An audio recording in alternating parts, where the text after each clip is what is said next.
5월 15일 목요일 큐티입니다. 본문은 민수기 22장 41절에서 23장 12절까지 말씀입니다. 이튿날 아침 발락은 발람을 데리고 바알의 산당으로 올라갔습니다. 거기서 그는 이스라엘 백성의 진 끝까지 보았습니다. 발람이 말했습니다.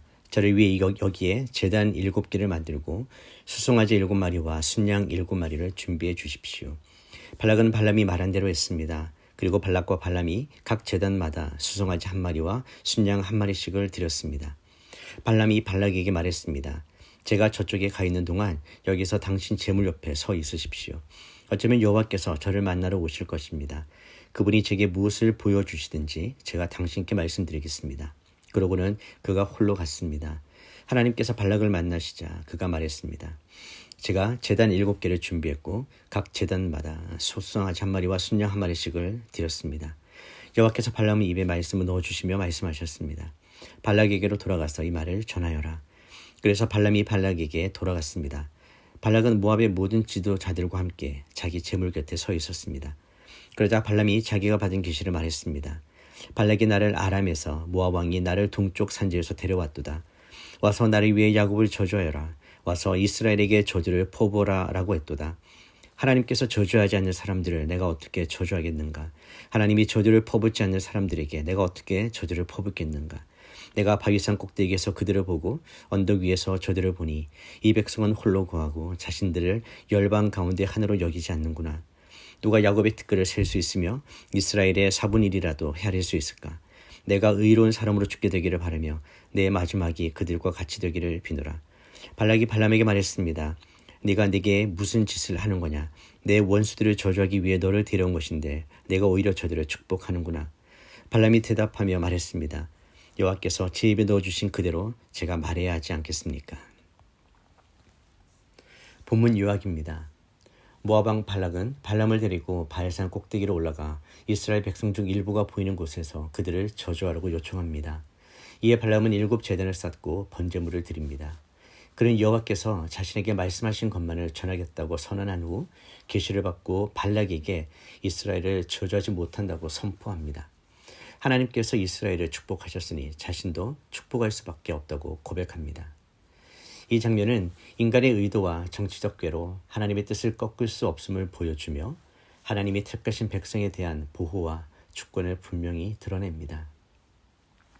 첫 번째 묵상입니다.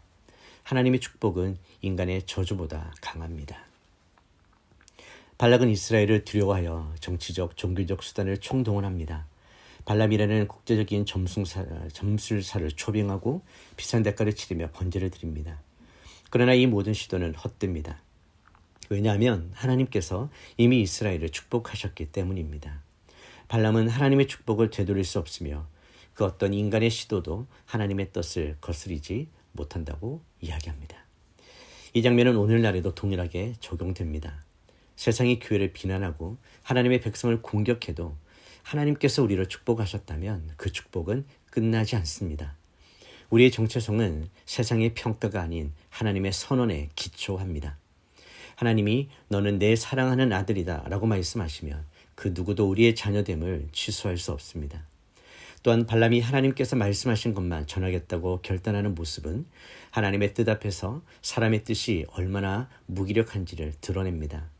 진정한 예언자, 진정한 제자는 사람을 기쁘게 하기보다 하나님께 순종하는 자입니다. 우리가 말씀에 붙들려 있다면 세상의 압력이나 유혹이 결코 하나님의 음성을 가릴 수 없습니다. 적용 질문입니다. 나는 하나님의 축복과 세상의 평가 중 어떤 것에 더 민감하게 반응하고 있습니까? 하나님의 뜻에 순종하는 것이 두려운 이유는 무엇이며 이를 넘어서기 위해 내가 오늘 결단할 수 있는 것은 무엇일지 돌아봅시다. 두 번째 묵상입니다. 인간의 계획은 하나님의 뜻 앞에서 무너집니다. 발락은 이스라엘을 저주하게 하려고 종교적인 외피를 입혀서 자신의 정치적 목적을 이루려 합니다. 번제를 드리고 종교적 권위를 빌리려 하지만 하나님의 뜻은 단호히 거절합니다. 이는 하나님의 주권 앞에 인간의 모든 술수가 무의미하다는 사실을 일깨워 줍니다. 이 사건은 교회 안에서도 하나님의 뜻보다 사람의 욕심이나 계획이 앞서는 경우를 돌아보게 합니다. 우리는 종종 하나님의 이름을 빌려 내 생각을 정당화하려 할 때가 있습니다. 그러나 하나님은 절대 이용당하지 않으십니다. 진정한 신앙은 하나님의 뜻을 찾는 것이지 하나님의 이름을 빌려 내 뜻을 이루는 것이 아닙니다. 발람은 이스라엘을 저주하려는 계획의 도구였지만 오히려 축복의 통로가 됩니다. 이는 하나님이 악도 선하게 사용하시는 분임을 보여줍니다. 하나님의 뜻은 사람의 계획보다 높고 하나님의 섭리는 우리의 논리보다 깊습니다. 하나님을 경외하는 사람은 자기의 뜻을 내려놓고 하나님의 음성 앞에 엎드립니다. 그리고 주께서 허락하신 말씀만을 전하려는 순종의 태도를 갖게 됩니다. 적용 질문입니다. 지금 어떤 계획을 세우며 하나님의 뜻이 아닌 나의 목적을 정당화하고 있지는 않습니까? 하나님의 뜻 앞에서 내 욕심이나 명분을 내려놓기 위해 내가 실천해야 할 첫 걸음은 무엇이 있을지 돌아봅시다. 기도하겠습니다. 하나님 아버지, 이스라엘을 향한 하나님의 축복은 그 누구도 저주할 수 없음을 믿습니다. 세상의 압박, 사람들의 말, 내 안의 불안이 아무리 거세도 주님께서 주시는 축복은 결코 무너지지 않음을 고백합니다.